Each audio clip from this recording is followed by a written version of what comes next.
think about that right there as your release is just to go and do a local signing, and then you can scale up to a whole venue with panel. It's sort of the next level. Run localized Facebook ads around that bookstore so their customers go in asking for it. You want to be able to help them move their inventory if you're trying to talk them into buying a whole bunch of books for your shop. Trick to getting some of that stuff done is just to batch it all. Facebook posts or any other social media platform where you can actually schedule things out. Playing in fourth wall to make merchandise. I sent my mother a mug with a quote from my book. Of course, she was like, "Did you send me something?" I'm like, I should have known. Like, it's a mug, mother. It's a mug.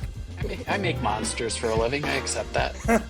Hey, folks. Welcome to the BookFunnel podcast. My name is Jack. I'm our lead author support specialist here at BookFunnel. I am joined today, as always, by my co-hosts, Emma Allison and Kelly Tansey. Hello. And our guest for today's episode, episode 13, author and illustrator Donovan Scherer, owner of Studio Moonfall. I was told I had to do a hand wave. Welcome, Donovan. Good to have you here on the podcast. So we met up at Author Nation this past November, but I actually met you for the first time. I don't know if you remember or not. November of 2023. I do remember. What would have been the last 20 books? In the little cafe down there. Yep. Yes. It was literally my first time in Vegas ever. Yep. And my first time there for 20 books. You were probably a veteran by that point in time. But just a little bit. I think that was only my second one. Okay. There you go. And I feel a little better now. We got to chatting, and it really, you impressed upon me what you're all about, because it's different from when most people come to indie author conventions. It's different from what most people are thinking. So go ahead and just introduce what Studio Moonfall is, what you do, so for the folks at home who don't know. So I'm an author and illustrator, and I've been doing books since 2009. And then I ended up, I started in graphic design and then started making my own books. So the graphic design company ended up evolving into Studio Moonfall, so I could be a little more vague about what I do and just keep doing whatever I wanted to do. And then eventually I never figured out how to sell books online. I was always doing comic conventions or farmers markets. So the natural course for that was to open a brick and mortar bookstore and then just bring along all my author friends to help fill the shelves. Yeah. Awesome. And that's going to be our main topic for today. I want to table that for just a second, just so that we can to get our watch time on YouTube, right? We need everybody to keep watching. For those of you watching at home, no, I'm not trying to tease you. You can scroll ahead if you want to watch that segment. By all means, there should be chapters in the search bar. So at the beginning of each episode, what we typically do is just check up with everybody. We're all authors here, so see where everybody's at creatively. Donovan, I know you said you had a new book that either you recently released? Just got in copies 2 days ago. So nice. Here we go. This is Chubba Molds. It's a coloring book of chubby animals and the snacks they love. So I love that. That's a little deer. Oh my gosh. Grasshopper and iced tea. I have a 4-year-old daughter that would love that, and she has a birthday coming up. So I am going to grab one of those. That looks awesome. Yeah, this one I make so many books that I just put them out and I don't bother doing launches or anything. But this one I'm actually delaying the launch until the end of April for when I have my first book festival for the season start up, because I want to go through and I'm coloring all the animals in here to make them into stickers. Sure. I'm also packaging it with the original pencil artwork so that I can prove I'm not AI that's making all my art. Gotcha. Well, and my daughter's birthday is in June anyway, so that'll work. Oh, perfect. Chubbamoles.com. I bought the domain name just so I could slap all the merchandise on it. I love it. So the three of us, Kelly, Emma, and myself, we are boring authors that just write words. And you're one of those fun authors. You draw pictures. And so a question, for when I'm talking to other authors about productivity, it's usually like, okay, how many words do you write a day? And that sort of thing. When you're illustrating, though, what is the typical metric? If you're producing a book, especially an illustrated book like that, is it like you're trying to get one illustration done in a day, in a week? What's the lingo that you illustrators use when you talk to each other. Yeah. Well, I think it kind of pairs up well to say like a picture's worth 1,000 words. So I'm trying to go Yep. for like 3 pictures a day, fully done. Okay. Gotcha. And yeah, so I think I'm pretty consistent with that when I get a chance to actually focus on it if I'm not distracted by Right. store running or anything. But yeah, Right. and like if I'm doing client work, then deadlines will force me to do like 8 or 9 or 10 pictures in a day. And then I've blown up blood vessels in my eyes working like that a few times. It's been rough, but I think we're getting back on track so I could keep the schedule a little lighter. Yeah. Yeah. No, that's always something that's kind of I've wondered in the back of my mind because it's a different sort of creative process. I know for myself, like when I'm really dialed in, I can maybe manage to get like 5,000 words a day. I've had Yeah. some days where I've gotten a lot more than that, but I think that's just like a universal creative thing where like it ebbs and flows, and some days it's a little more, some days it's a little less. Emma, I'm gonna pick on you this time because I always pick on Kelly. And you guys are free to pick on me too here. But Emma, where are you at? What have you been working on? It's been a couple weeks since we last recorded an episode. So how are things going for you? Just chugging along, working on part 2 of the Fractured Fairy Tale I released last week, playing in fourth wall to make merchandise. I sent my mother a mug with a quote from my book. It's a beautiful quote too, so I knew she'd appreciate it. It's about family and how families stick together, you know, because my dragon is a family guy. So I sent her a mug. Of course, she was like, "Did you send me something?" Because she thought it was like anthrax or a bomb, and I should have known because my mother's so suspicious, and the address wasn't my address because it was the business Drop shipped. like the fake business address. So she was like, I was wondering if somebody got a hold of your name because it was your name, but it wasn't your address. And I wasn't expecting a package. I'm like, I should have known. Like, it's a mug, mother. It's a mug. Yeah. Yeah. Fourth wall is fun. With the merch, I really want to pick your brain on that. I don't know if that's your tip today or related to your tip. I could do that as my tip if you want. Yeah. I'm not telling you what to do for your tip, but I wanted to, if you were going to share something about fourth wall and tips from the trenches, then I didn't want to spoil it. But tell people about the merch options that they have, because we just recently added fourth wall, so not a lot of people are familiar with it. I know that, so you sent your mom a mug. What else is there? Yeah.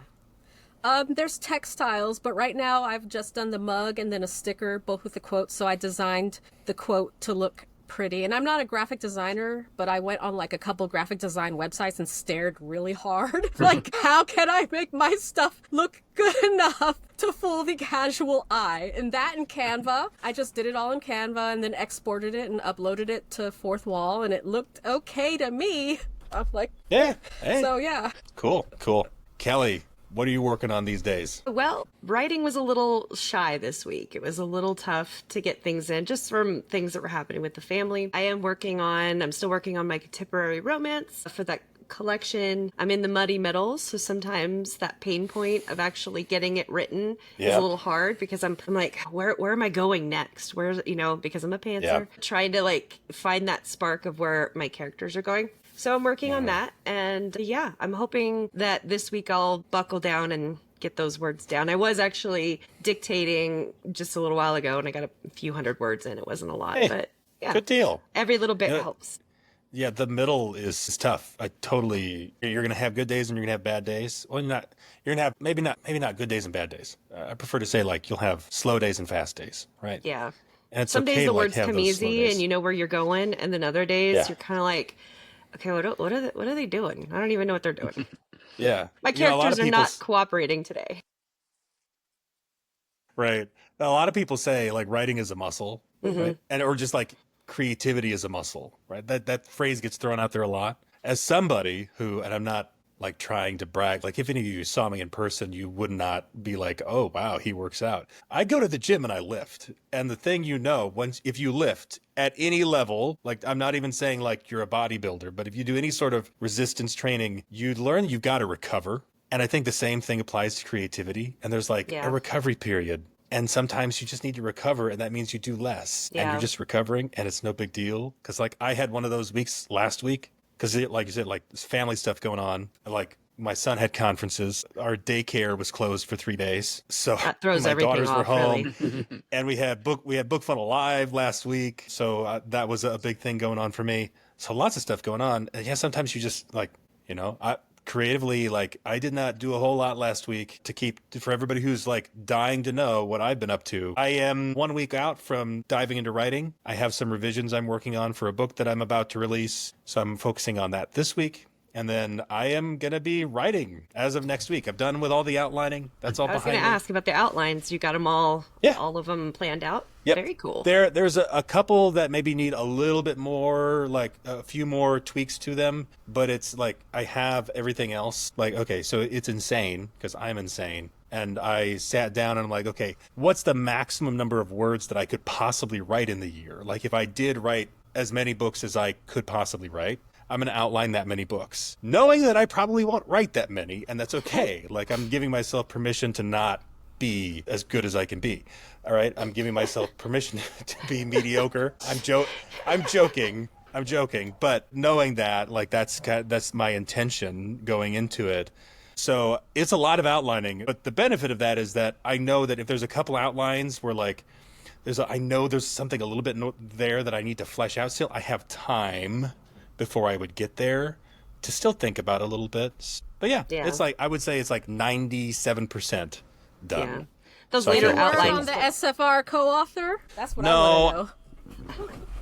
That's probably going to be a thing that, like, I might sit down with somebody and talk about it, but I think I would wait probably until next year for something like that to actually be like on the table, because I want to see how this method works for me, doing it in seasons and doing all my outlining up front and then doing the writing, and then I've got, see, the beautiful part of it is that then the revising comes after that, and that's the part that I'm not sure how that's going to go. So we'll see. Wait, and I so will you're update going to everybody do on it. all of it in batches? The writing all in one batch, and then all the revising in one batch? You're not going to do it per book?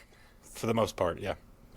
Interesting. Okay. Okay. There will be some light revising because I'm going to be using dictations. So I'll need to clean up the manuscript, but then it's going to go to beta readers. So basically, anybody who's subscribed to my mailing list, I'm just going to be giving the stuff to them to like, just give me your feedback on this. And I'm going to get as much feedback from them as possible. And then Okay, so what I'll have that question feedback are for the you revision trying to stage. answer with this methodology, with this experiment? Is there a question you're trying to answer for yourself, or a premise, or I'm curious? Yeah, I mean, I've talked about this a couple times, so I don't want to do too much navel gazing here. But since you're asking, for me, it's the transition between the different processes. So I gain momentum on a creative process when I'm focused on it. Mm-hmm. When I have multiple creative processes going on at the same time, switching from one to the other, it's like an extra tax on my energy pennies, right? Yeah. Right, yeah. so to speak. And so that's where what I realized in the past is when I went from, okay, I've got to outline this book, and then I've got to write the book, and then I've got to revise the book. And I was trying to revise the book when I was starting the next book, and they're kind of I had all these overlapping things. Yeah. It was just too much to manage. So the idea was that, okay, if I just focus on one thing at a time, I'm spending all my energy, all my creative energy is going into outlining, and outlining is really like world building and character building and all that stuff. I'm doing all that stuff there ahead of time.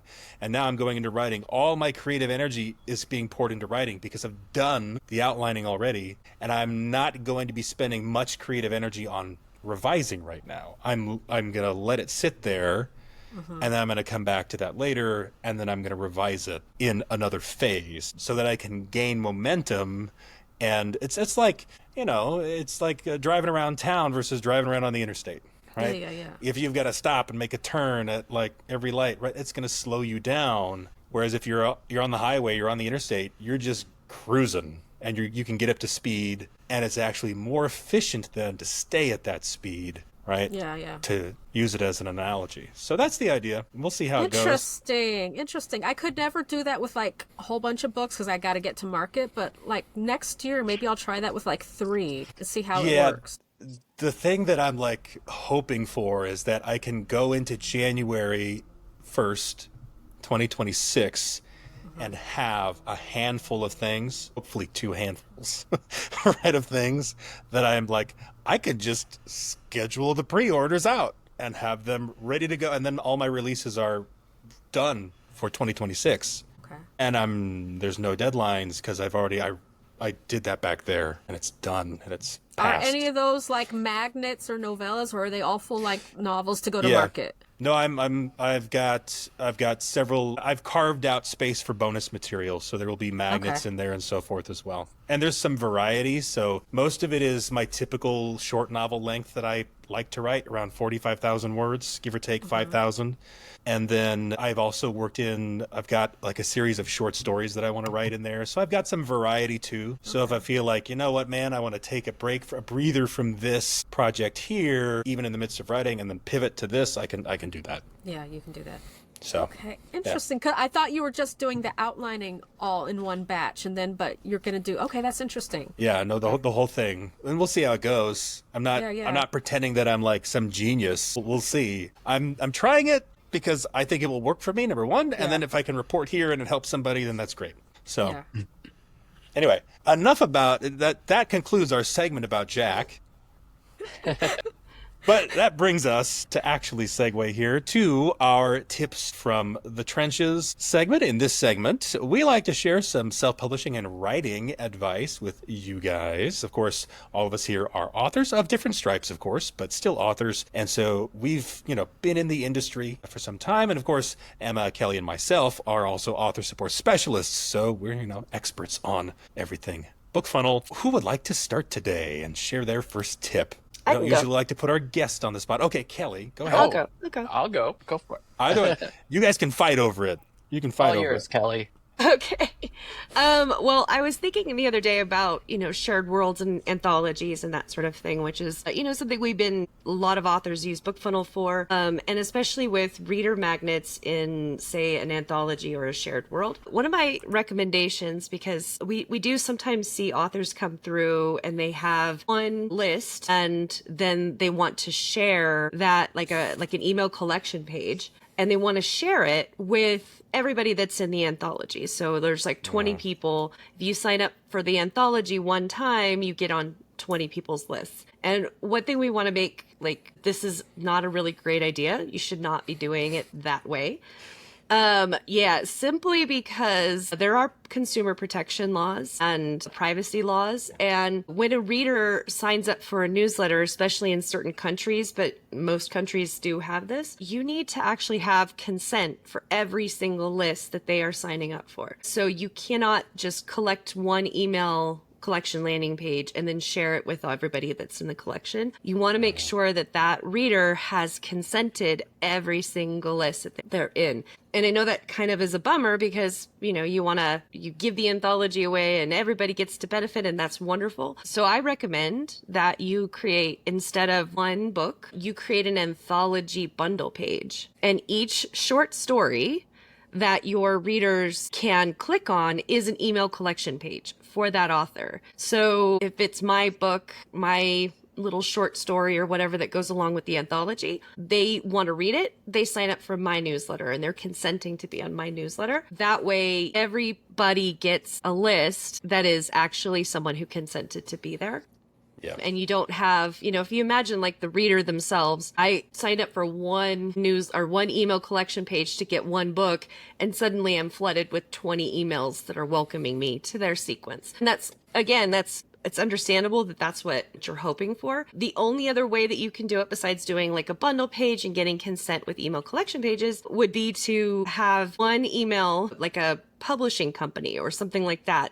They are signing up for the publishing company's page. And then as a group, you can email them and say, join so-and-so's page, join so-and-so's page. Look at these books from so-and-so. But you can't just add them all to 20 lists. You shouldn't do that. So that's my tip. No, we see it come through on occasion, and there's a lot of times that authors are like, but we put in there, you're signing up for everybody's, and it's like, that's not explicit consent. You need to make sure it's every list. Yes, very important to know that, and a good tip. And to piggyback on that one, like if you didn't know that's a thing you could do, you can do it. You can do it as an anthology if you want to work with other authors as well. So, but if you do it, make sure you do it the way that Kelly described. Absolutely, that's a good tip. It's a good tip. All right, Donovan, if you want to share yours, you were chomping at the bit there. Yeah. So I think from the bookstore perspective, we bookstore owners do want to see your physical books being distributed through Ingram Spark. We get a better margin on our book sales than if you go through a third party aggregator or KDP expanded distribution or anything like that. Bookstores, it depends on which ones you go to. Sometimes it'll be a deal breaker if you're not available on Ingram.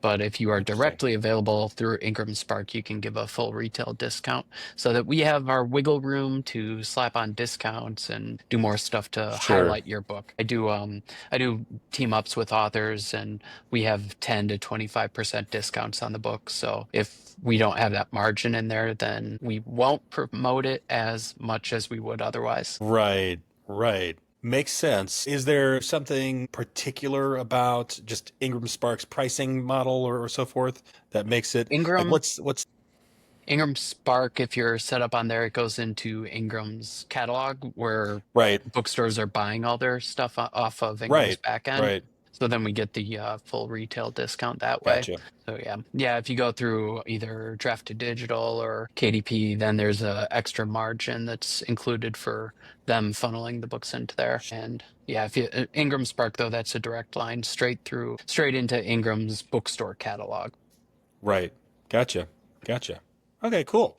And that's something that this is why we have you on the podcast because Yeah. we're gonna be talking about stuff today that we don't typically. A lot of our conversations are focused on like ebook distribution and audiobook distribution, and like brick and mortar is a different game, and those margins matter because, like you said, when you have like physical shelf space, and in a little bit here, hopefully you can maybe show us some of that with a little Yeah. tour. But when you have like physical shelf space and you have like physical products that you have to move, sometimes you've got to slap a discount on there to freshen up the shelves a little bit and get things moving. So that's something that not a lot of authors might have considered. That's a good point. That's a good point.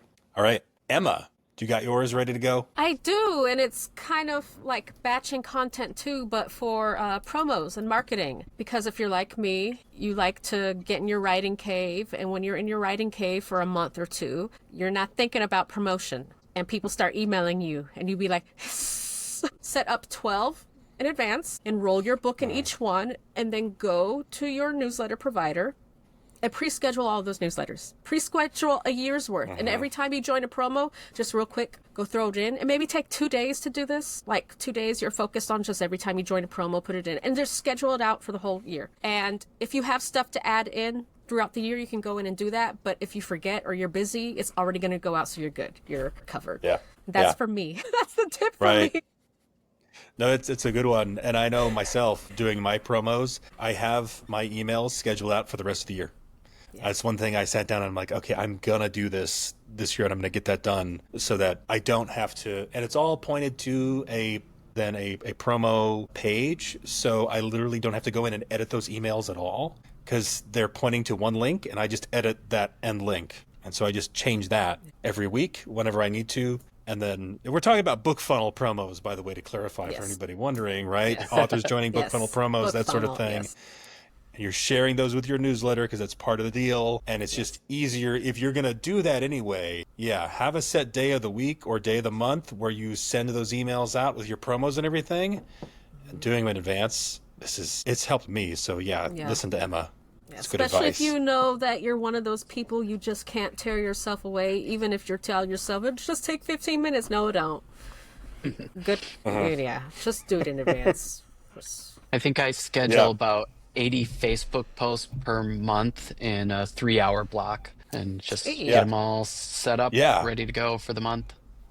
Right. I hate that 3-hour block, but Sure. then I don't have to deal with it the rest of the time. Right. Avoid exactly. it like the plague. It's the plague. Yeah. Exactly. I think it's funny. Like that's the thing. It's like the trick to getting some of that stuff done is just to batch it all. And what do they call it? Like swallow the frog or something like that? Or what's the phrase? Something like that. Like first thing in the morning. Yes, you swallow do the frog, thing that you don't want to do, but I think part of it is also like you just get it done, Yeah. right? Maybe the opposite And of if that you're would be like, hosting your promo, then you can control the timing. Because if you're steady trying to join 12 months worth of promo, it's not going to be as easy as if you're just scheduling your own promos and then, absolutely. Oh, that's good. That's good advice. That's good advice. And it applies to things outside of promos too. So like like Donovan said, Facebook posts or any other social media platform where you can actually schedule things out. I know some of them don't let you, which is kind of annoying, but... And you can even schedule your Facebook post. If you're going to do a boosted post for the promo, you can pre-schedule those. So connect like a boosted Facebook post to each promo and it just fires off. I mean, if you take a good week, you can get a good amount of, again, I'm talking to myself. I'm trying to convince myself to take my advice. Right. Right. All right. So my tip for this week is going to be around dictation again, because this is something I've been exploring. It's kind of new for me because I'm going to be trying to write with dictation. However, I had the privilege, the honor to sit down for a recording of our previous episode of the podcast with Kevin J. Anderson. And he also does dictation, but he has it transcribed after the fact. And I know that there's some other authors that do this, where they record the audio and then have it just transcribed afterwards. So it's not exactly like speech to text directly dictation. It is dictation to record an audio file, and then from there they have it transcribed. So I'm like, okay, I've heard about this. Like, I gotta see, like, what's the deal? Most of the time people are using just a voice recorder. So I went on Amazon and I found this guy. This thing was $50. So price-wise, just in the ballpark for me, somebody wanting to try it out. It's very slim, sleek. I'll turn the screen on here so you can, there we go.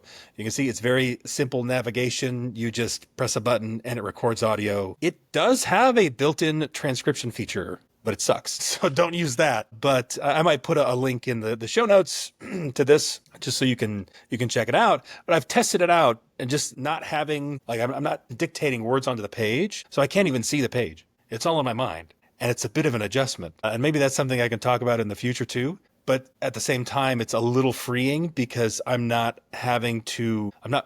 since the words aren't right there in front of me, I'm also not like getting distracted by that the dictation screwed up that one word. I've got to fix that right now while it's right here in front of me. Like I'm just able to kind of immerse myself in whatever it is that I am dictating and focus on that and kind of take my time with it too. So I think for people who are looking at dictation, I think it's worth a try. So like I said, I'll put a link to this in the show notes. I'll try to remember to also put it in the segment episode of this that gets uploaded separately so that you can check this out. Like I said, it was about $50. I think I might have gotten it while it was on a discount. So it might be a little bit more depending on when you find it. It's very simple. I've used it so far like when I'm driving. I'm in my car because instead of like holding my phone and dictating into my phone, which is easily a distraction because just by holding it up, I now see notifications on my phone. And if I'm driving, I'm like, oh, who texted me? And, instead there's nothing else on this device. It doesn't give me notifications. I just hold it and I can record. I could even set it down and the microphone is strong enough that I could just set it down and I could just dictate while I'm driving. And I talk to myself when I'm driving anyway, so I might as well be dictating and writing a book while I'm doing it. So how do you get it then if the transcription software that it has, how are you transferring it like into Scrivener or whatever you have? Yes. So you have to then take that audio file. It generates an AAC file and then have those transcribed. Usually what it means is you're probably gonna have to pay for some sort of service. I'm looking at a few. I've done a little bit of investigating. Right now, TurboScribe is the one that looks the most promising because they have a very straightforward pricing. It's like kind of like unlimited minutes of transcription with their basic plan. And even then, you can transcribe up to 3 files per day for free. So depending on how much you were doing, you might not even necessarily have to, use one of their paid plans. And so you just upload the files and it transcribes them. And it did an awesome job. The transcription was very high quality, very accurate. And I'm writing fiction, so I'm using made up words, and it got those pretty close as well. So yeah, it did a pretty good job, and I think that's right. I was looking at a few other options. Will it accept an MP3 or just an AAC? Yeah. No, it does MP3 and WAV files as well. So any one of those, and I'll put that in the show notes as well because you're right. That's a good question. But the transcription feature on here is just totally inaccurate. It's probably an outdated transcription software or something is my guess. It's just not very accurate at all, which is fine. Like if it worked, it'd be great because it would give you a TXT file that you could also use. But since transcribing that audio is just like so fast anyway and easy, it does have an SD card. So you probably want to get, an SD card reader, that sort of thing. So you can eject it and get the files on your computer easily. But you know, it works. It works. So, and then Interesting. I might have to try you that. can all, the other Yeah, little once thing. you get to those higher word count days, you really do have to transition to a recorder because you're going to find that the word processing program just can't keep up. And yeah. yeah. Yeah. So I like exactly. to dictate just right into Scrivener on my Mac. So it's just you hit the control button twice Right. and it does that. But I found that it only goes for like 30 seconds. So I have to Yeah. keep going back and coming back to it and being like, did it shut off? Or I hear it in my headphone Yeah. and it beep beeps and I'm like, oh, whoops. And I have to go That might back be and make a- sure. That might be a system setting that you can change, because I know I've changed it on my computer where the dictation just stays open until I close it. Oh, I might So that look may be into a that system then. setting that you can Okay. that you can change. Maybe not in Scrivener itself. It might be like your Mac settings and that sort of thing. But yeah, this is handy. And TurboScribe, I think you can upload a clip of up to 50 minutes, 50 minutes. So you can sit there and you can, you know, talk to yourself for almost an hour, and that's not a problem to transcribe after the fact. So, and I was very impressed too, not with myself, but like with what impressed me about just the process of doing it was that even just recording for like 5 minutes, and maybe I wasn't enough to really get in the flow state, but to just test it out, you just talk a lot faster than you write. Yes. And Yes. getting more words in a shorter amount of time. Like, I don't know how to communicate, how I would explain this to an illustrator, because I think this, I don't know that I don't know. There's no way to cheat that. It's like you got to 100% do it yourself. But the process of typing is so much slower than your brain in terms of how fast your brain can make the words. Speaking is just much faster. In fact, sometimes my mouth is faster than my brain. So you just get more words that way in a shorter amount of time. And there's aspects of like dialogue that maybe feel more natural, that sort of thing. Anyway, I don't want to drag this on too long, but yeah, try out voice recorders. I'm See going how to it try works for that you. out again this week. I couldn't last time I tried it because I was still in the phase where I had to see the words. But I think I'm going to go ahead because I told Yeah. Chris I want to start getting regular 5K days Yeah. again. But that might be Yeah. what I need. And I've got some ideas. I'm exploring it some more, so I've got some ideas of like how to TurboScribe. get into your natural storytelling voice. Yeah. Because for me, it would work really well for nonfiction. Like, I've used this for BookFunnel webinars already, and I'll just record myself like giving the webinar, and then I'll take that and make notes from the transcription, and then actually use that in my webinars that I do, and that comes really natural they have for me. 3 But doing free it for fiction is transcripts different. daily. Yeah. Yep. This is a good Yep. rec. So, I mean, if people who are on Yep. a budget, you know. Okay. Right. This is an excellent All right. rec, Jack. Yeah. Hey, absolutely. I'm about to All right. activate. I'm good for one of those every once in a while, is what I like to say. All right, so let's not drag this out too long. Tips from the trenches. Goodbye. Thank you. Have a nice day. We're on to our main topic for today, which is Studio Moonfall. We want to, for a lot of authors, this is maybe a new concept. And I mean, obviously, plenty of authors know about brick and mortar bookstores and are probably familiar with independent bookstores to some degree. But one thing that you've said that has always impressed upon me, your ethos, is that you are an author first independent bookstore. Tell us a little bit about like what Studio Moonfall is, like to the authors in the audience, for those of them that are just trying to wrap their heads around the concept, right? And maybe here in a little bit, you can also give us a tour too. That'd be great. Like, how did this idea get started, and what's your mission, I guess, as it relates to independent authors? So, yeah, originally I opened the shop as I kind of wanted to be a little flagship shop where I could showcase my work, and I would try to leverage it to drive sales to online. And then this would be more of an art studio sort of setup. I opened the store at the end of 2019 though. So then when COVID rolled around, I had to pivot real quick. So Yeah. then I ended up going more into retail. I was gonna do workshops and everything for authors in here because I've been doing a lot of work with local authors anyway, and it just worked out easier to focus entirely on sales for it. And eventually I started doing book festivals, and then I bring in guest authors every week to just highlight them, showcase them. And it gives me special events to draw people to the store. Yeah. But yeah. Yeah. Yeah. So obviously your own books, and obviously being an illustrator, probably having that creative space was the original mission. That makes a lot of sense. For what do you do for those independent authors? Because I know one thing, authors can get their books into your bookstore. Obviously, there's a process to that, and we can talk about it as well. What are because obviously that's good for you. How does that work for somebody who wants to get their book into Studio Moonfall, right? What's the process they have to go through? It's pretty easy for me because I work with authors that are coming from all sorts of different spaces. They're either more established or they just published their very first book and then they need a little handholding just to get their distribution all set up. Main way I do it is I have a form on my website at studiomoonfall.com/authors. So everybody throw your books at me. Yeah, And then I use that list of author submissions to find local authors that are available for events that we do so then we can get them in right away. And then I do a lot of times I'll just order books as I notice them in the list and be like, oh, I've never had that in before, so I should get that for the shop sure. and see how it does. Otherwise, I do author promotions to trading books for inventory for marketing. So we do like a year-long marketing thing that you get shelf face out placement on the shelves and all sorts of highlights with.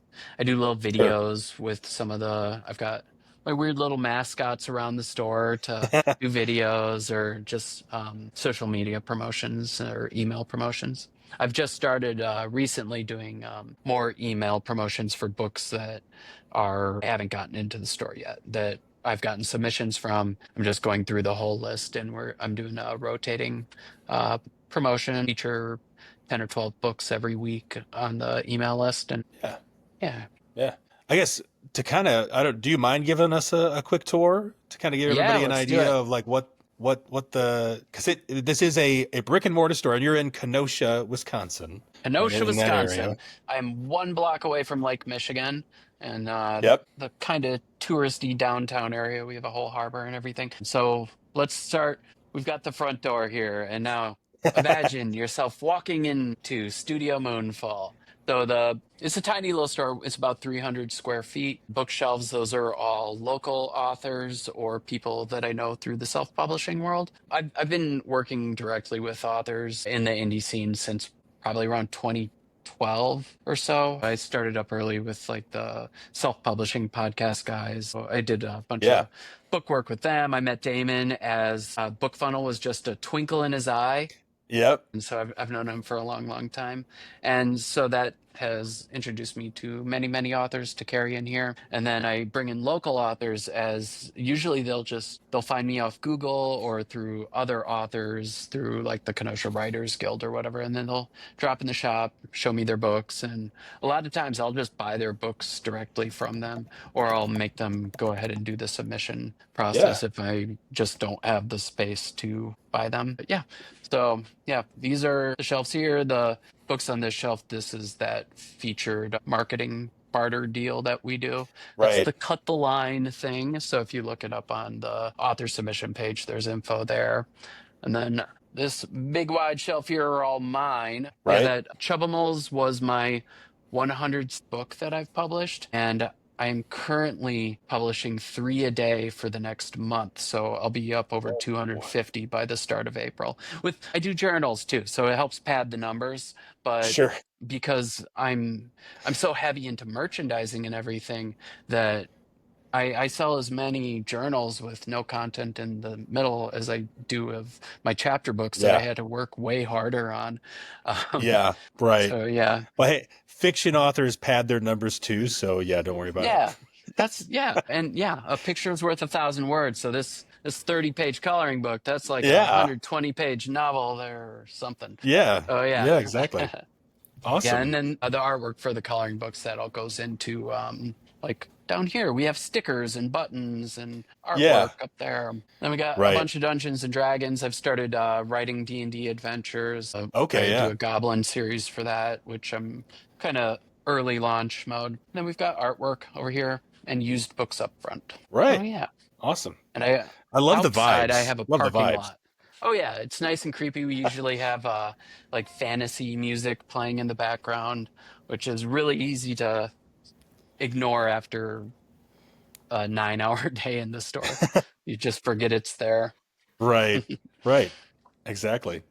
I was gonna ask, do you carry all genres? Like, are All there any genres. kinds that Yep. you don't want to, that you don't typically publish or No, carry in your no, we store? have everything. It's mostly it leans fantasy just because that's the vibe of the store. I have everything. I have nonfiction and memoir, poetry. We have a little bit of spicy stuff too. So yeah, we got everything. My books are fantasy horror for like all ages audience. So I think that's kind of just like the centerpiece and everything else branches Yeah. out from there. But because I do want to support all indie authors, I bring in everything. You mentioned merchandising. You're heavy into merchandising.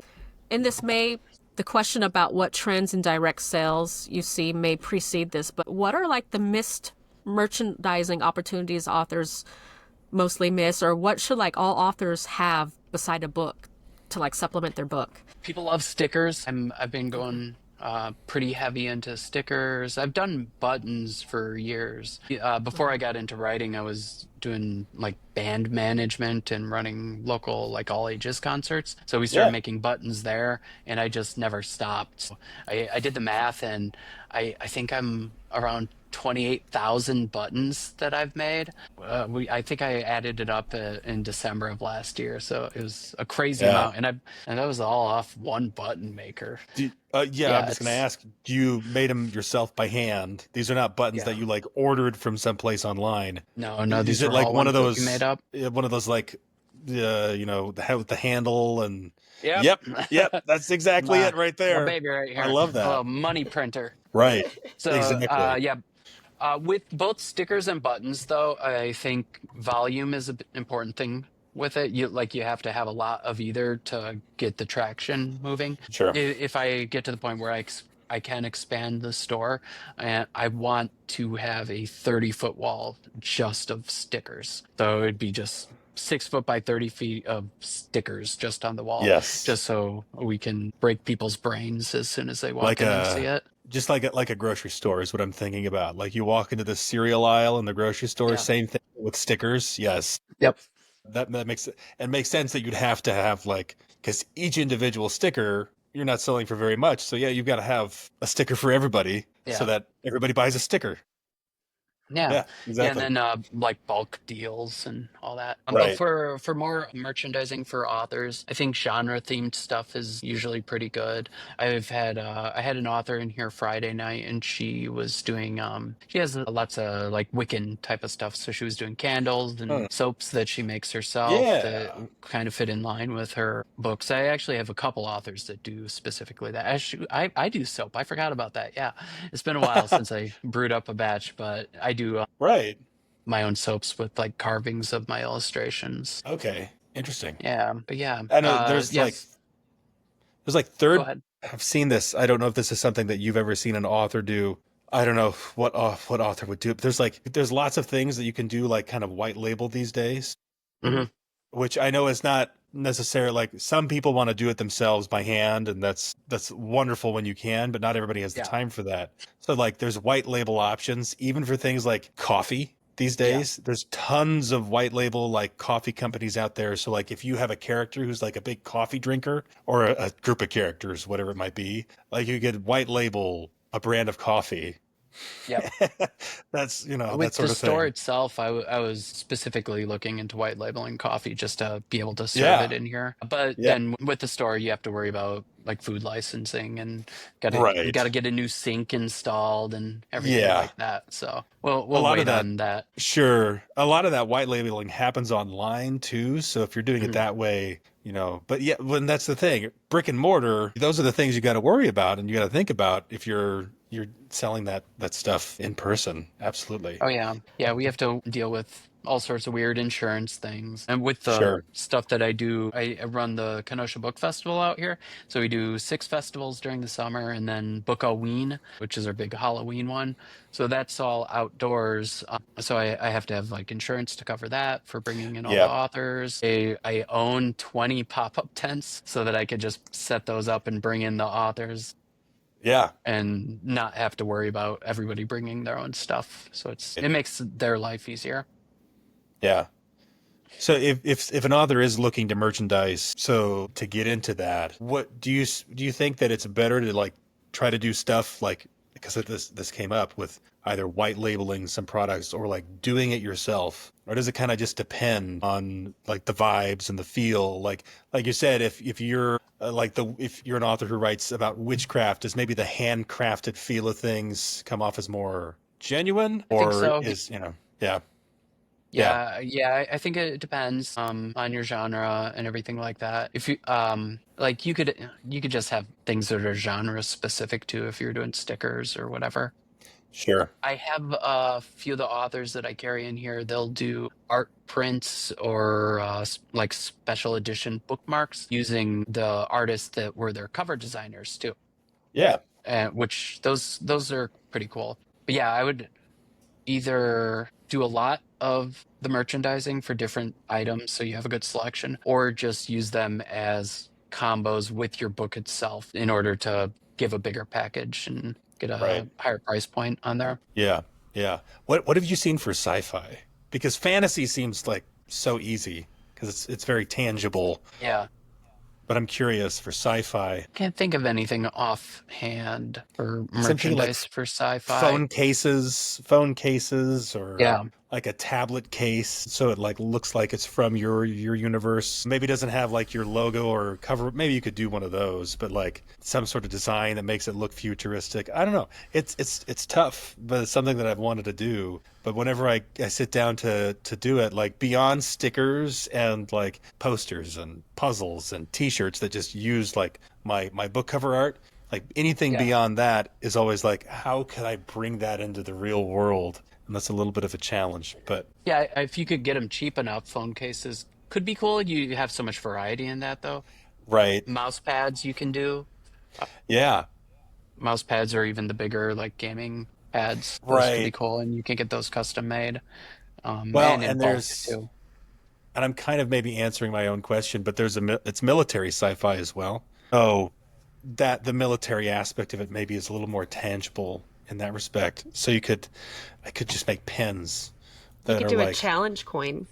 right, exactly, I like don't know how things much that that are would cost, but a challenge coin would be really cool. Do right, dog right. Well, and tags. yes, exactly, exactly. Like things like that are like typical, military paraphernalia, or that sort of thing, or like a pen that just has like the ship, the ship's name on it. Like this is just a pen that you're given 200 of these when you Yeah. get your office on, your little cubicle, if you will. Exactly, Yeah. that sort of thing. Hit up comic conventions or anime shows Yeah, or anime conventions because so many people are making fan art for all these related things that you just see what are they doing for whatever exactly. series that they love, and if that Right. would with your series. Yeah, well, they're the boots on the ground that are actually doing that stuff, so that makes a lot. In fact, Mhm. one of our previous guests was an author. Actually, it's a husband and wife couple that they do in-person direct sales at conventions like Comic Cons and things like that. They're in the Pacific Northwest, and yeah, they're doing mainly direct sales, like just books. But yeah, like they have stickers and stuff. And yeah, that makes sense. I should check My one of those first out. 10 years of doing this was through comic conventions and farmers Okay. markets. So the Yeah. bookstore was just the natural in-person progression Sure. coming from that whole world. I think it was maybe even before I published, I went down to C2E2 in Chicago just to scope it out. And Right. I did do that because I wanted my books to be about similar size to comic books because I knew that was going to be the place I would sell it instead of trying to figure it out online. Because I knew even at the very beginning, I never had any good traction for anything I was doing online back in the making moving backgrounds for MySpace profile pages. It just never took off for me. So that and doing t-shirts and things like that. But Right. yeah, so I knew in-person sales would be the way for me to go. I was wondering because I have my book set up on Ingram, but it can be a little overwhelming to like figure out what a bookstore would, require or need. So what's some suggestions you would have for someone who's maybe wanting to put their book in your store or any other bookstores? Like what sort of settings are just a must have or, nice to have sort of settings in there? So yeah, you want the full retail discount set at 55%, because then the bookstore, they only get 40% off the retail price. One of the issues that I've seen people have with that is that they don't get enough margin on their books for themselves because they're only making like $1 if they have a full discount. A lot of times it just means you have to raise your price of your print books. And if you're worried about like the customer having to pay too much for it, go to Bookstore and look how much books cost. We have so many authors, they're just underpricing. I have Yeah. one of my recent authors, she had like a 400-page book that she was selling for $19, whereas I have plenty on my shelf that are the same size that I'm selling for 25. Hardcovers, I sell those between 35 and $40 for a lot of them. Yeah. And yeah, it's fine. Customers who want the physical copies will pay that much for it, and it's just kind Right. of the price of what things cost for a lot of it. Right. So yeah, I wouldn't stress about a full discount on your books because of the price point being too high, because it's usually not too high. And if you want, you just make the price lower on Amazon too, if that's going to be your primary market for selling to your own audience. But Sure. bookstores, they just need that wiggle room. And then returns are the other one. For my own books, set all of those up to be returnable for US distribution, because if I get the books back, I could just stick them on the shelf, so that's okay. I do not set up returns for outside of the US though, because I'm not worried about my bookstores ending up on shelves elsewhere. But if you get into the predicament where you do end up having a bunch of returns come back to you from Ingram sales, if you just have a lineup for where you can get them back off to get them into other bookstores around your area, then you have a way, or Sure. just sell them yourself at live events. So then Yeah. you're just refilling your own inventory without having to eat the total loss of the bookstores being Right. returned. You Right. also, with returnables, you don't want to overhype your books to bookstores unless you have a fairly serious marketing plan with it.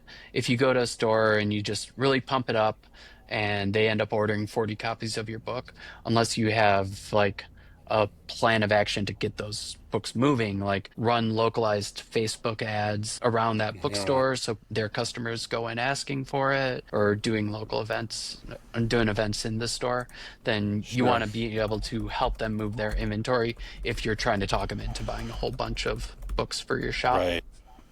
Right.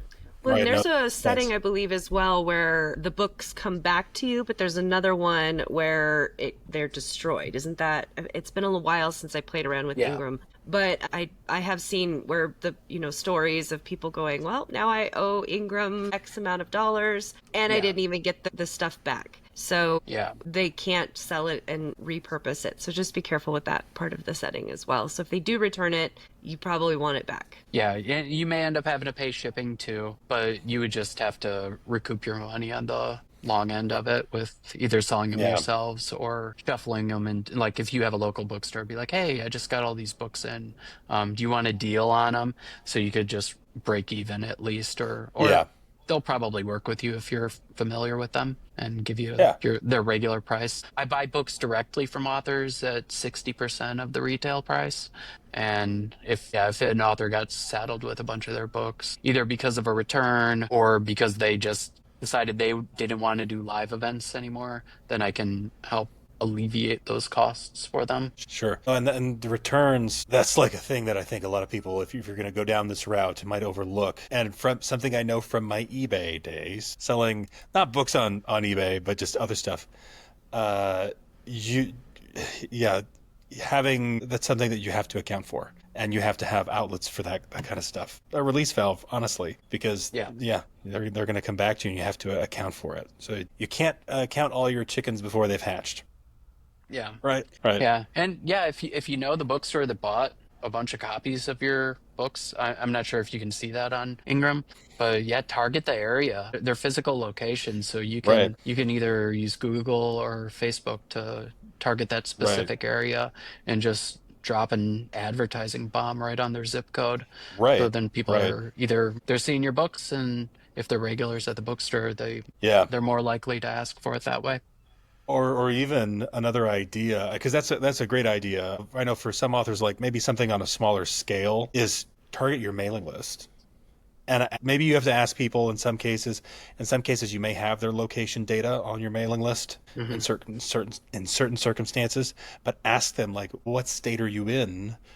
So I can tell you where you can find my books locally. And then if you have your books all over the place, you can say, oh yeah, here, and then you can target those readers specifically on your mailing list. Obviously, you want to have like a sizable mailing list for this to work, right? And some of your Yeah. mailing list is going to be outside of, your location in most cases. If you're in the United States, for example, there's going to be a good percentage of your mailing list that's outside of the US. But still, right? Like that's a place to maybe start. And then yeah, if you've got one bookstore, even if it's across the country, but they're buying a whole bunch of your books, that becomes worth it, honestly, to run an ad for that because that's they're just going to keep buying more. Because I imagine, I mean, you probably had authors who have done that, and you see the results of the difference between when an author is actively promoting their books that are in your store versus when they're not. I guess I'm sure you've seen the fruit of that, and it Oh probably yeah. makes a difference, right? Yeah, yeah, the local authors who are doing like the most stuff locally, either other events or more frequent of the events that I run, they usually sell the best, especially if they have enough books for people to really pick through. Um, Right. book authors who are mainly focused on Amazon sales or who have a really big following, I don't see that catch a lot of traction locally Sure. unless they're like real big, if they're like if they hit it big on TikTok or something like that. Or I've got Right. Dungeon Crawler Carl in the store. We those sell regularly because it's so Yeah. well known. But a lot of other authors who are our big time indie author friends. Their books do okay, but not necessarily more than any of the other local authors. Yeah. Yeah. So in that respect, for those authors who maybe your Amazon sales are not where you want them to be, but this is like maybe a little bit more of a level playing field to some Yeah, degree with those other for authors, would you sure. say? Yeah. Yeah. And I mean, a lot of the fundamentals all matter. Like your cover design and all that is the biggest things. Size of book matters a lot as well. I think the kind of standard fare for what sells the most are books around 250 to 300 pages. And yeah, it just, because it's a physical thing, then people can see it. It's like, oh, this is $15. That makes sense to me. Whereas a smaller Right. book that's selling for the same price is like, oh, I don't know about making that purchase. Yeah. Yeah. Exactly. The math has to make sense, Yeah. right? On both Yeah. ends. And I've also seen it with a lot of the bigger books intimidate people too. If they're like Mm. 400 plus page, like 600 page books, they do not sell that often just because There's a people sweet are like, spot. there's a sweet spot for sure. Yeah. I think it's Well, probably around 300 pages. right. Well, especially if it's a new author they haven't tried before. Yeah. They're not so yeah, you wouldn't want to dive in to the deep end and Yeah. like buy some Yeah. huge tome.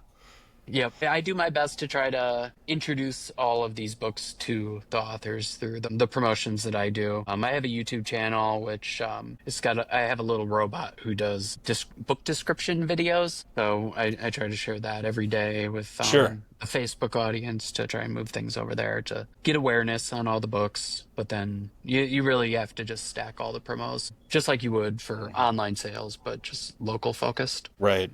Right. And I guess in that regard, like if somebody is just starting with this, do you recommend that they probably start with a local bookstore first, just to kind of get themselves used to the idea? Maybe it's intimidating to, have your books all over the country and feel like you've got to like keep up with that. If is that something that you would recommend people do, like find their local bookstore and maybe start there? Or is it something where six one half dozen or the other? It depends on how I think it could be a little debilitating to focus on local sales Hmm. because it's not as scalable as selling online. You Yeah. get more tactile feedback though.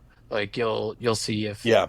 if you're either on the shelf and your books aren't selling at all, you can kind of you could talk to the bookseller and find out if they see any angles that you'd be better served to do. Cover just isn't up to snuff with the competition. So yeah, you could talk directly to people like that.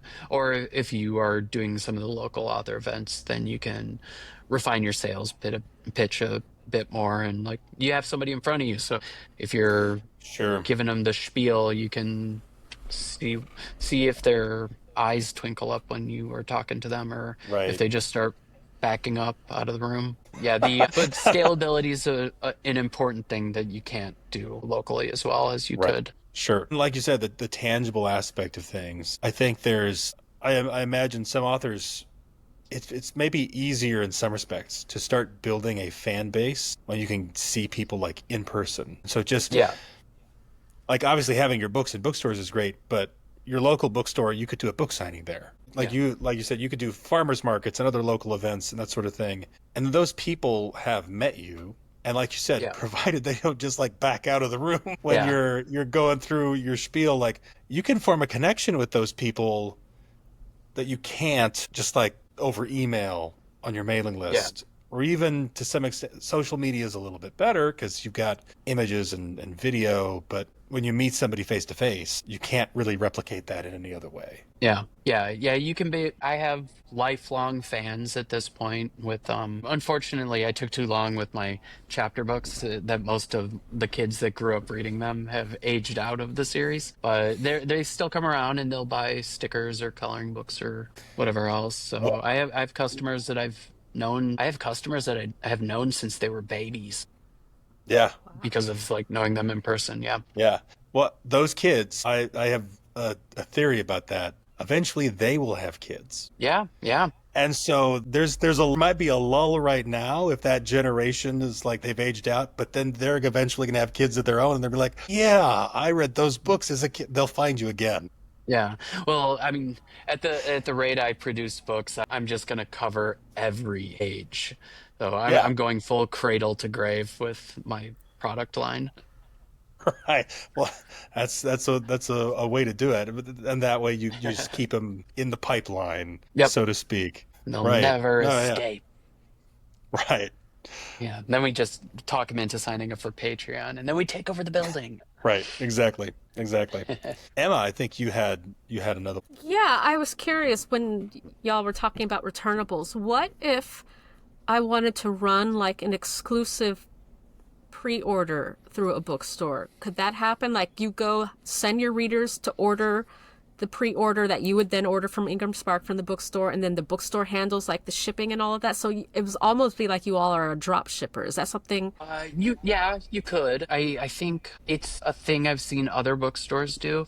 We've done it here for special events. We did a launch event for an author, and we ended up doing pre-sales for the hardcover edition of the book that were packaged with a ticket for a launch party that we did. So we have a small venue around the corner from here, and we ended up doing a panel there. So I was the interviewer for her, and we would talk about her process and everything, and then introduce the books, and she did a reading of the first chapter for it too. I don't ship books myself out of the store because it's just too small for it. But yeah, I would definitely do future events where we do the pre-order for book launch party sort of things. The issue with it, the reason I haven't done it for any other authors yet at this point is because the author would have to have a big enough local audience to draw a crowd to fill the venue. I think we have it set up for 40 to 50 attendees for that event. And unless you're an author with a established audience who's gonna be buying your book first thing and want to go to a special event like that, then it can be hard to fill the seats, sell the tickets, really just recoup the expenses for all the special advertising for the event that Yeah. you'd have to do. Yeah, I think that's something I would never recommend anybody do for their first time out of the gate, for sure. Yeah. But you can definitely you definitely build up toward that. Lots of Maybe logistics more like a involved. multi-author event then maybe. Okay, that's something to keep in mind. Yeah. Well, I think like Donovan said, the local fan base is probably the key.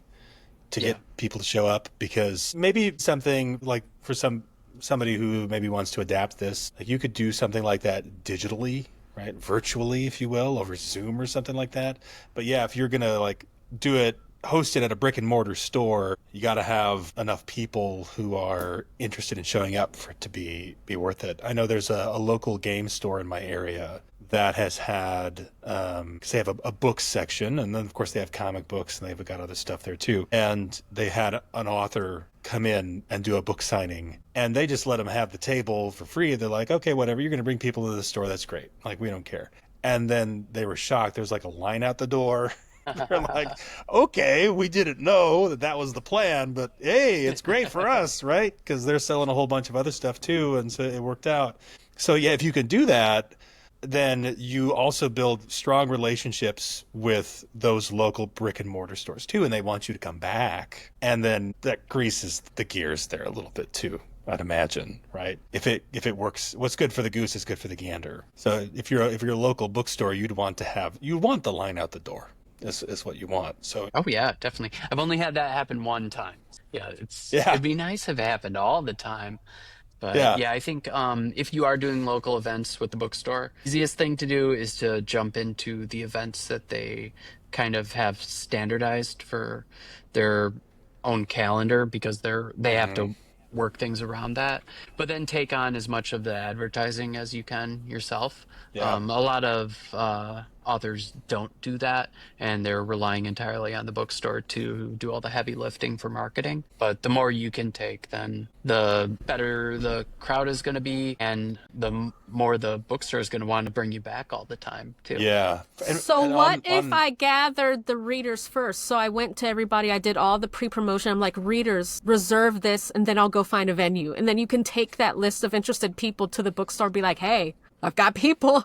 Amy? Yeah, that could definitely work too. If you have a plan for what you'd want to do, you just want to make sure that it fits in with what the bookstore has for its own amenities and everything like Yeah. that. My store is so small that if you want to set up a book launch and do like a panel or something, we couldn't physically do it in my store. So we'd have to plan things out with another venue, and then we could have this set up for like a pickup point or something, and then Yeah. people can branch off into the other things. Right. Or if they have like I run the festivals with a whole bunch of authors. If an author wanted to do a special edition tacked on to that, then it would be something that would be easier to incorporate than Yeah. just coming up with trying to make the idea fit, or make the store fit around the idea rather than the other way Right. around. Gotcha. Right. But For yeah, those authors that do have like a local fan base, what do you notice is like the difference between the authors who do have a really strong local fan base and the ones that maybe don't? Like both local authors, so we're talking about Kenosha, Wisconsin here in this case. What's the difference in what they do that you've noticed? Like for the ones who have a strong fan base that like shows up, are there things that they're doing for those authors who might want to start to go down this route and are thinking about like, how can I build a local fan base from scratch? Right? Maybe if you have any insight on that. I think it's frequency of events that you do at preferably multiple venues. If you're doing like find one or two bookstores to work with in the area, do stuff with your library. Arts and crafts shows can usually be good for authors. But if you get out there to lots of different places, you're going to meet different people, and then they're going to follow you around to the other places. So you'll just snowball your audience that way. And you got to have enough products so that it's worth it Right. for them to see you multiple times throughout the year. Sure. Either Sure, that either a makes new sense. book, or you're working on a new book. So if they see you within the next 6 months, you could be like, hey, this is where I'm at. So Yeah. pre-order Yeah, it. absolutely. Right. Well, and then merch kind of goes along with that, like having stickers and having. But there's a local. It is a local coffee chain. Actually, it is local to our area, and they do stickers like every 2 months. Every 2 months they revamp their menu and they release new Yeah. stickers. And like you just get the stickers for just showing up. But my wife yeah. is like, they got a new sticker. We've got to go. And it's like, Little things like that matter to people, and if you come out with something as simple as that, you get people to show up. Those little things. Yeah, I imagine that makes a big difference over time. Well, and I think too, because you are able in your store to do like a smaller signing. So like if is that something you can host signings? So Yep. if you want to like think about that right there as your release is just to go and do a local signing, and then you can scale up to a whole venue with a panel. It's sort of the next level. It's a little bit higher level. So it's still getting out there doing the farmers markets and stuff are still getting you in front of the local audience, which is good. Yeah. We bring in guest authors every Friday night for just here I can show you that's my little author setup up there. Got a little round table. Okay, yeah. So Okay. and it's they're usually pretty small, but if it's not busy, then I got 15 years experience in the industry. It's free consulting time. So There you we'll go. talk shop. So Right. they're usually fun nights. We did have our author the other night. We probably had like 8 to 10 people in the store at one time. So it got packed in here, but it was a good night. Yeah. But I think I've been looking at traditional press and publicity for like movies and things coming out. And when you look at like the press junkets that actors do to promote a film, it's crazy. Like they're talking to so many different media outlets. I think for authors, I think we kind of got to plan out our promotions like that, where we have all the regular online promotions, but if you have a mix of like local places or podcasts where you can just hit it hard for like an entire month straight and just lead into either your book launch or just coming off of a launch. I think that's a Yeah. good way to just kind of go old school with promotions, just to Right. really stay in people's faces instead of Yeah. relying on just one outlet to be your main thing to get attention. Right. Especially for those authors who do happen to be extroverts. Yeah. Because there's so many who are like, I'm an introvert, I wouldn't want to be in front of people, and I know I'm pretty hard. an introverted person myself, but when I'm like, I've had enough experience in those settings that it's almost like a switch, and I like go into a different mode. And it's not that I'm not being genuine with people. It's just that like I can do that. I've had experience with it, and you become more comfortable with it over time, to where it doesn't feel awkward anymore. You've had the awkward conversation already plenty of times, so you know what to avoid, so you don't have the awkward It conversation. may feel awkward forever too. A lot Sure. of times it's just taking the first step out the door to go do it, which is the hard part. But once you get in stride, then it gets easier. You get used to it. You're like, oh yeah, I've done this before. I can do this. Yeah, you mentioned consulting earlier, and since you're an illustrator, give us the tea. So like if I want to hire you or an illustrator to make like a coloring book for my book, how much should I be paying, like on a range of Fiverr dude to like professional? And then like what type of licensing should I look for? Because I know I've tried to commission art in the past, and I'll go on their websites and they'll be like, not for commercial sale. I'm like, why am I giving you $500 then if it's not for commercial sale? Like, I don't get it. So I think there's no real standards and everybody's making it up as they go. So okay. I really do. Even myself, I'm not good with I'm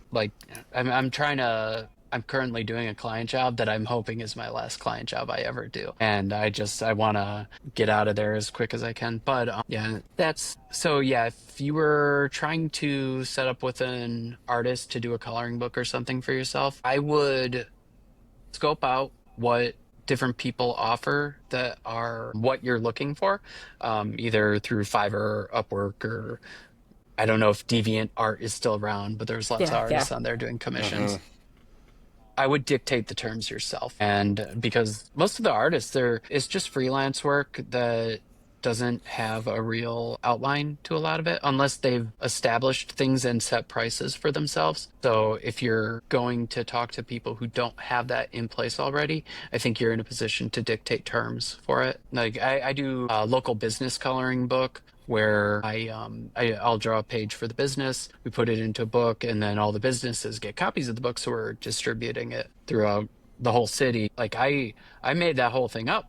So like I was able to figure out the prices, and over time I ended up raising the prices because I saw more of what I was doing for the work on it. But yeah, and yeah, for doing a full coloring book for somebody, I won't do that ever again. And but if I did, it'd be very expensive.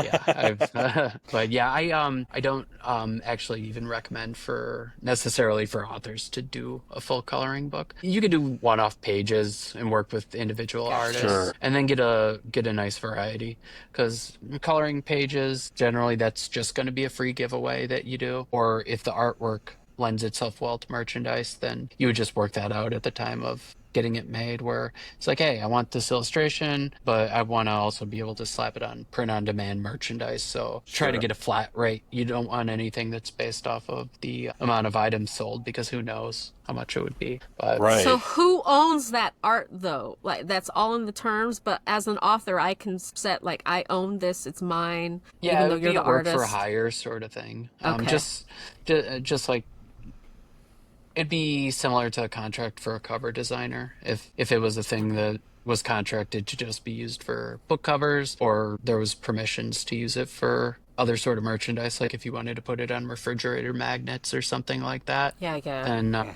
either that would be spelled out in a contract if you were going that far, or you would just be like, this is just $500 and I can do what I want with it, which is usually what I do for a lot of any sort of client work that I do, just because I don't want to babysit rights or anything. I got Yeah. hundreds of more books I have to make for myself. Yeah. Any idea Yeah. why a graphic artist? Because I went through a bunch of them a couple months ago and got frustrated because every single portfolio with the prices was like, cannot, no commercial license. I'm like, what is the thought process behind that? Like, any idea where the insanity is coming from? They probably just saw somebody else who had their terms set up that way, and then it just kept feeding off of itself with yeah. Yeah. I think I would check into see like what the most professional looking portfolio is for like logo designers or custom illustration sort of websites. See what they're looking, what how they word their terms and everything. And then if you find newer artists that it seems like something's off with their contracts, I just talk to them about it and be like, hey, this is how I want to do this. And be like, oh, yeah, that's totally agreeable. I just copy and pasted all these terms off of somebody else's website onto mine. Like, I mean, I wonder how often that happens. I've done it myself. And then a lot of times you go to school for graphic design or something, you find out that the only work is agency work where you have to spend 80 hours a week sorting pictures of tractors or something. You're going to do everything you can to break out of freelance work. Say this from experience. And then you throw up terms for whatever terms you saw on somebody else's website, because if those paths have already been walked, then it's easiest to just follow in those footsteps. Yeah. What genres would a coloring book make the most sense for? Because I know you said that you don't necessarily suggest going that route, but if an author was going to go that route, like, are there certain genres where that's more popular that you've seen? Yeah, I think kids' books for sure, and probably Yep. like reverse harem or something like that. Yeah, I think there's absolutely a market for spicy Fantasy, stuff for romance, coloring yeah. books. Yeah, fantasy stuff does well. One of my coloring books, it's all like magical potions, it's just a cool like broad scope fantasy sort of genre. Uh-huh. Probably, I wouldn't think thrillers probably wouldn't do great, but cozy mysteries would work well for coloring Yeah. books, because you could just make a big hidden picture book. Um, but yeah, That's a good they're a nice idea, thing to have on a table. I have had authors in my local business coloring book, and they've had the books like featured on their tables and stuff. Depending on the genre, there's not a whole lot of crossover because those books aren't really specific to their genre. It's a Kenosha-based book, so they don't sell too well for them. But if it was branded or real specific, just for your genre, you could do good. But yeah, I Right, think single coloring pages though are generally good, and you can throw a link Probably. on the bottom to drive them to your email list or wherever. Yeah. And if you're Yeah. at like a fair, what, a buck a page or something like that? For individual pages, Yeah, I would give them away for free, you would? Okay. because if you're trying to sell coloring pages, but if you were next to me at a fair, I'd be giving away hundreds of them for free because they Right. cost pennies to print. But yeah, it would be something to drive sales online. Or you do a contest or something like this. Have a free coloring page, color it, send it to so and so or hashtag it with whatever, and then we do a contest every month. And if you win, then you get a $10 gift card for your online store, something like Oh, that. I Sure. guess you could print like a BookFunnel print code on the back of one, and then that's the vehicle for your print code. Like it's the back of your coloring sheet or something. That might be cool. Could be. Yeah, or have them color it and then send it to you, and then you send them the print code too. So you Right. get them actually like engaged with it. And like if you do a coloring, one of the things with my local business coloring page is like if somebody's coloring that page, they're gonna spend like an hour or whatever time with that business's coloring page. So like your brand is sinking into their brain. So yeah, I think it's Yeah. if you can incentivize people to actually sit down and color the page instead of just sticking it on a shelf somewhere, then it's going to be a nice long-term engagement with them. Right. That's a good idea. Right. That's really interesting. It's just I'm sorry, I just had to laugh the first two genres you mentioned being Kids books polar and reverse opposites. harem. Oh yeah, no, there's a market for both. But yeah, no, like Not the children's together. books, I totally expected, and then I did actually expect the second one too, but you just the Not way you going delivered direct it, I 0 to 80. no, yeah, exactly. So one thing that I think is worth spending a little bit of time on here is the author submissions to your stores. Talk us through that. Somebody wants their book to be featured in Studio Moonfall. What do they got to do? Obviously, there's a Okay. spot on your website you mentioned. Yeah, first thing, go to studiomoonfall.com/authors. I've got a cool 360-degree tour of the store, so you can walk around the shop that way. And then it's got just some general information. I have two submission forms. One is an author profile page where there's like a checkbox if you're available for local events that I do. And it's just general information like your author bio, links to your website or your social media. And I just have to keep those separate because of how I organize all the information after. Um, and then I have a separate form for your individual books. So that way you don't need to put in all your information for your author information when you submit each book. And yeah, so then I take that, I stick it in my giant spreadsheet of authors around the world and my list of books. And from there, once the books are in the spreadsheet, then I can either pick them for ordering if I want to fill up a certain genre or something like that, or just set up my general. I'm trying to do more and more free promotions with my email list, Sure. Facebook, and everything like that. But so there's the author profile page, there's the book submission, which you'd use that for each of your books, and then there's the cut the line information, and that's the books for marketing barter package that I do. So that one is I'm trading inventory for the store for a year-long marketing deal where I do the video with the little robot talking about your books, and then we do monthly photos of your books on social media, and then we have some rotating promotions with the face out placement on the shelves and videos that we do with or the refeature videos on YouTube. So Sure. some of those will just go on for eternity. And I do 10% discounts on the books in the store. Gotcha. That helps move them along and keeps them in people's faces week after Right. week. And yeah, otherwise, yeah, I usually just order books as I need to fill the spots, but most of it can be hard. That's why I've started leaning into the online promotions, just because I do have limited space and I just need a bigger store is what I need. So yeah, sign up for my Patreon, get monthly coloring books, help me Right. buy the building. Exactly. Any genres in specific you're looking for, or any genres that do a little bit better than others, or I think cozy mysteries is probably the hot seller. Fantasy, I have the most of for sure.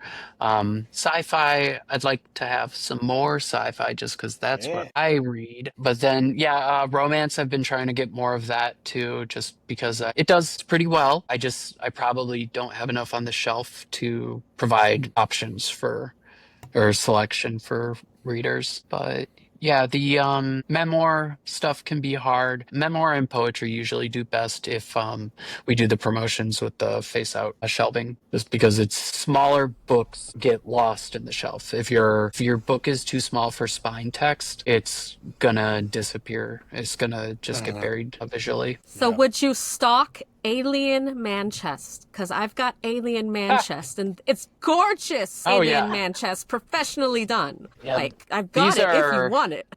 These are my regular mascots for the store. They go on tour with me throughout. I have videos of going to Author Nation where the interns would go on the plane ride and meet different authors and everything like that. Yeah, There you go. we have a home for Alien Man Chest at Studio Moonfall. Sweet. You might be Yeah. getting some soon. Hey, there we go. That'd be awesome. That'd be I have awesome. the I don't know if she's an indie author or not, but I have the I'm in Love with Mothman series, and that one's a hot seller in here. So yeah. I think it's Paige something. Paige Lavoie, I believe. Yeah, I do a lot of cryptid stuff in here too. So, Okay, like, yeah. yeah, aliens and Bigfoot and everything like that does well. I haven't gone into the real spicy Bigfoot stuff for my store yet because it is like 80% a kid's store. But yeah. Sure. There's the Yeah. top shelf. We got the high shelf stuff. There you go. So it's a what you- bonus that's if you what have a discreet cover version. Usually, yeah. I have had some of the spicier romance where I was definitely preferring to buy the discrete covers for it, and they do well. We definitely have people who come in looking for it. Yeah. Yeah. Something to consider there. Which is really nice. Yeah. Because sometimes it's hard to, like, my local bookstore doesn't have romance at all. Okay. And so, it's really difficult if you go, well, hey, could you put my books in there? And they're like, oh, because you don't have a space for that. Which, it's a top selling genre, but Yeah. they've got their what they want to sell. So Yeah. it was a little disappointing, but it is what it Yeah. is. Yeah, it took me a while to. I mean, I don't have too many romance authors locally, so it took a while for me to build up the shelving for that. But yeah, it definitely does well in person, and I don't want to just be fantasy books in here either. I really do want to focus it on supporting the local authors and all that, because it's you're not going to find that with a lot of local bookstores, because local bookstores will mostly cater to traditional published books instead of indie authors. They'll support indie authors, but it's not going to be preferred when they can sell Prince Harry's books and just let them fly off the shelf as soon as they come out. Yeah. Or, like, I'll never carry Onyx Storm here unless it ends up in with my used books, and I'll sell it for $1 then. But I'll carry all my pals' books. Yeah, exactly. Exactly. So we're going to shift here to our story behind the story segment. In this segment of the BookFunnel podcast, we like to hear about our guest's origin story, how they got into indie publishing. And of course, in this case, like the origin of Studio Moonfall. We talked a little bit about it, I suppose, but like take us back in time to the beginning. What got you involved in indie publishing, or just what's your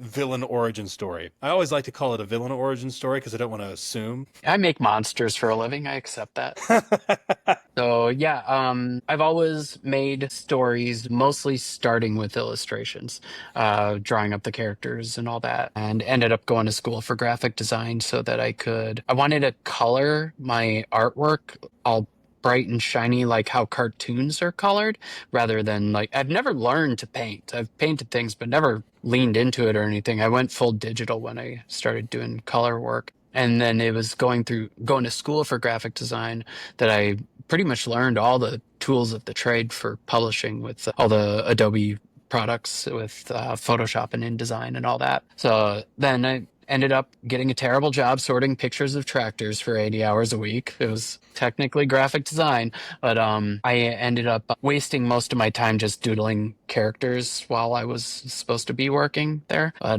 then when I inevitably got canned from that job, I was able to collect unemployment. So I wrote that out and I wrote my first 2 books, and I ended up just giving stories to the characters that I had already been drawing.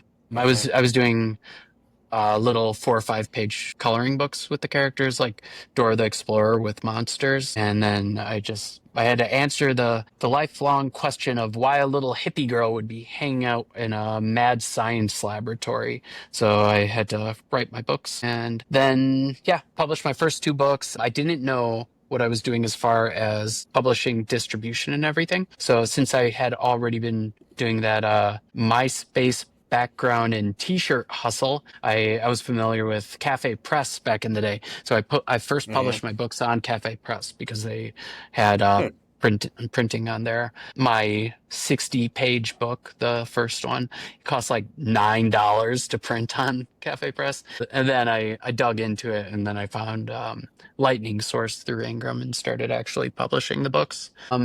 Yeah, then I just did that, jumped into doing comic conventions and everything like that to figure out how to sell them. Once I kind of got the hang of how to sell them in person, then I actually started trying to learn the self-publishing stuff. And that was around the time of, I think, Joanna Penn. She had already been active in the scene, and it was around the time that self-publishing podcast had started up. I ended up linking up with those guys and doing character illustrations and book design for them, and then just kept making my own books. And I slowed down on writing and just started trying to learn how to sell books more. And yeah, doing comic conventions endlessly, do farmers markets every week. I'm doing events for the most part.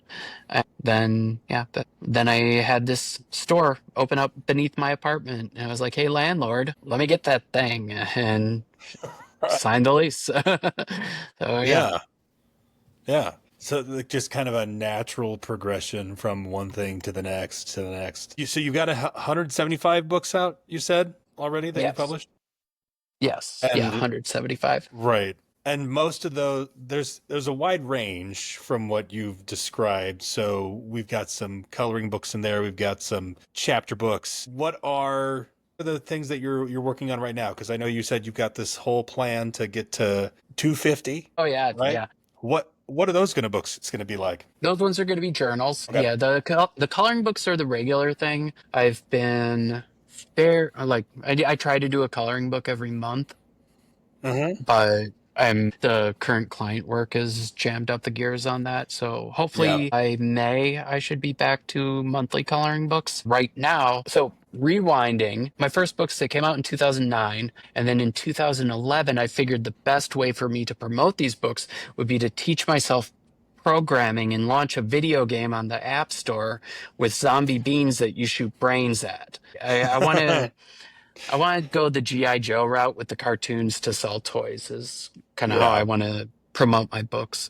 So I ended up launching Zombies. It was like Angry Birds kind of game. Okay. Yeah. The code for the game ended up like I hit my ceiling for programming, and so the code got outdated, so the game doesn't exist anymore. But since I illustrate, I just started I ended up adding the zombies to the third book of the Fear and Sunshine series, and now they live on in coloring books. So with the monthly schedule for coloring books, or that I strive for, ended up starting on Patreon, and subscribers on my Patreon, I draw them as zombie beans, and currently I'm putting all of their zombies on journals. So they're all going to have their own bean on a journal. Yeah. Yeah, that's the current project. So we have 86 beans that I'm putting on journals, and Amazon's KDP, you can only publish 3 books a day now. Right. Yeah, I had a Right. couple of days where I had a couple instances where I was doing like 48 to 50 books in a day with the journals. So I can't do that Sure. anymore though, but I get it. So Right. I'm okay. I just spread So it out. so the journals, are those, I mean, is it just like a completely blank journal, or do you have some interior content in there, or? Yeah, pretty much just blank. There's Yeah. some front matter, back matter promotional stuff because almost all the books lead into some sort of merchandising channel too. So we've got things like that. But yeah, the journals themselves, it's just the cover artwork and Right. helps pad the numbers so I'll be able to say that I have 250 plus books. So it's just, Sure. I mean, like But hey, 50 of them actually have content. Yeah, that's yeah. still not too shabby.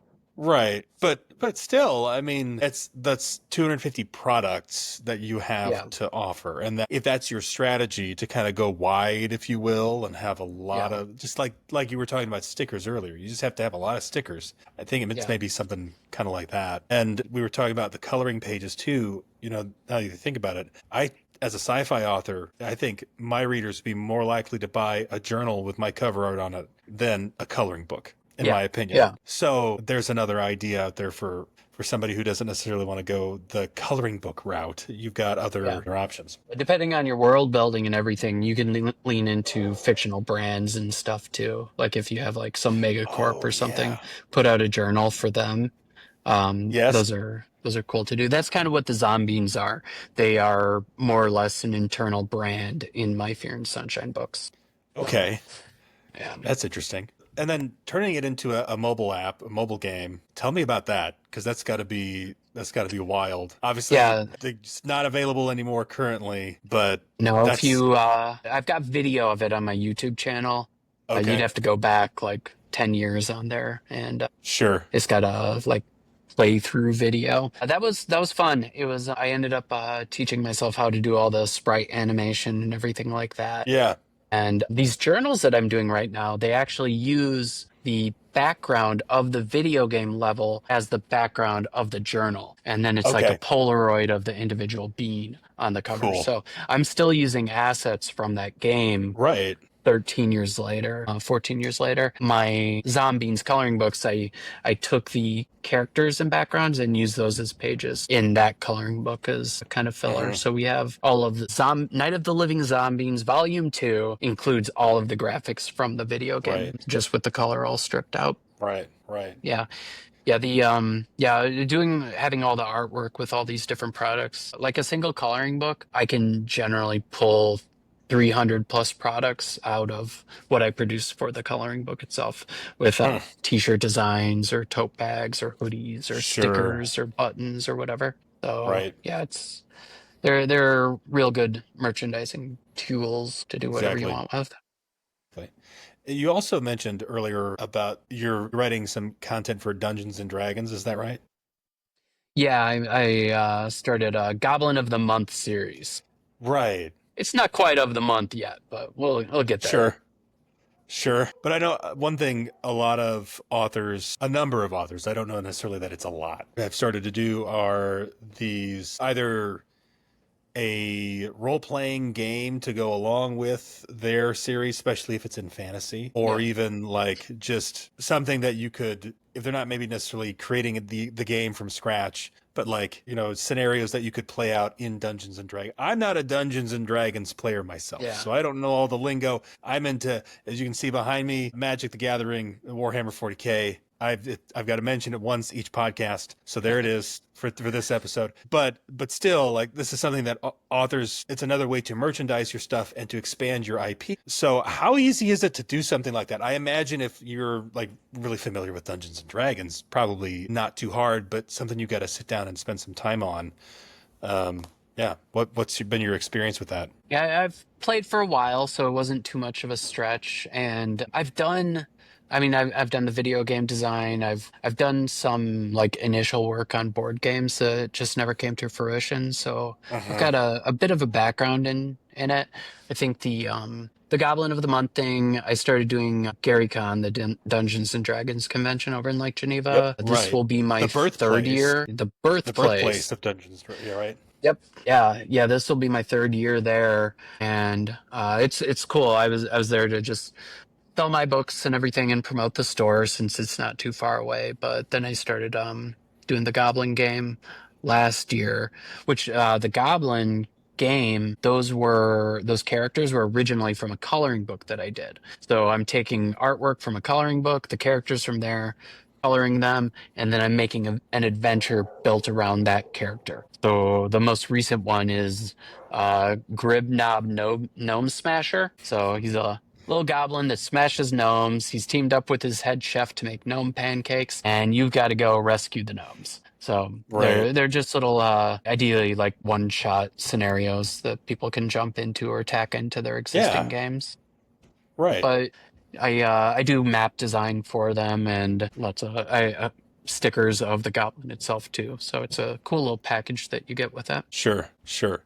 And it's got to be one of those things I imagine where like you've got to like love the game. You're that type of game even. Like if it's a board game, I would imagine if you're an author and you're wanting to take your creative work and then repackage it as a board game, you probably should be like an avid board game player yourself. Like, you know, that's got to be something you're really into. Or like if you want to make a card game, we're talking with Kevin J. Anderson about this because in one of his recent Kickstarters, he had someone develop a card game for his Dan Shambles series. Okay, yeah, I remember that. But he wasn't much of a, like, he went into it, he's like, oh, well, I've got all the book covers and that's enough to make artwork for X number of cards, and then realized, well, no, it wasn't, and so he had to commission additional artwork, and there's so much involved with it. Honestly, it's a topic that I'd love to do like a webinar on one of these days because I have lots of thoughts about it, and I know a fair bit about some of these things too. So,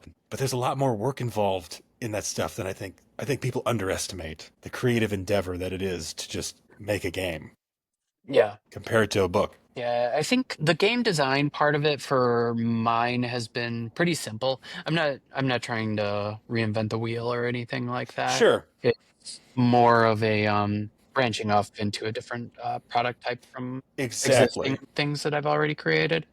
Right. It's also the stories, I suppose, for these games are really one-off things, so they're not like incorporated into my bigger picture worlds or anything, though I will be able to build off bigger worlds based on these initial adventures. Exactly. So they're kind of going to seed future projects if I deem it so. Right. You can kind of do it piecemeal, and it can kind of build and snowball if it starts to snowball.